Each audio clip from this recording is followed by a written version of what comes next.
known to have experienced, for instance, substantial childhood neglect, bullied, tied to a radiator as a young kid, malnourished, lonely. And interestingly, here's one of the things is that he talks about that he can't remember his childhood.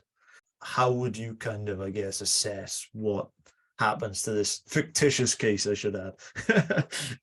Well, I guess the first thing to say is that sadly, millions of people experience childhood trauma, and definitely becoming an evil superhero is not the only outcome. Like going down that route would be incredibly rare. But in terms of what we're talking about, then your experiences growing up, they do shape you, and your expectations for life and how you view other people and how you think things will go are going to be massively shaped by an experience like that.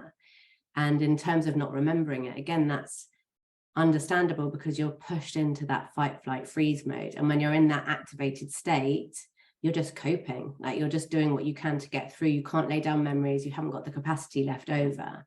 And so experiencing such kind of neglect and abuse and being this like chaotic household, then your understanding of people and the world and life is going to be massively different to if you've grown up in a small village, gone to the same school, had the same friends, had your parents together. Your view of life is just hugely different. And sadly, if you learn those kind of behaviors, sometimes they repeat, and that's why patterns can repeat through families, because that's what you've learned, that's what you know. And violence or treating people badly is a way to keep safe, and so you also are on the receiving end of that, but sadly you learn that role too.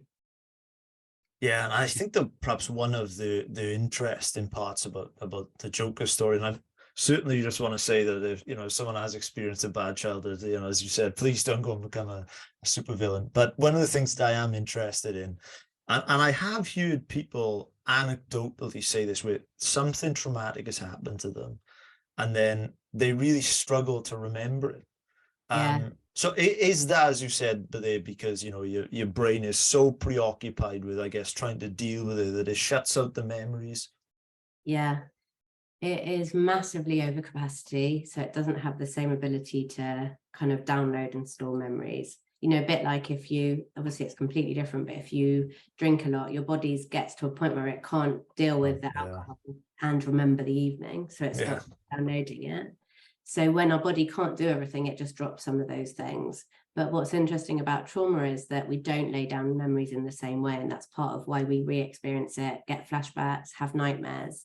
And so when you think about our brain, we've got the left and right side, and in really simple terms, the left side is more logical and rational and kind of verbal, and the right side is more emotion and pictures. And normally they work together, and that's how you process your experiences. And then you kind of lay down the memory, and that's a memory you put away and you can think back to, but it doesn't intrude on you the rest of the time. With trauma, they're not communicating. And so that's why you get all these physical symptoms afterwards, and why you can have it kind of coming back to you in all these different ways.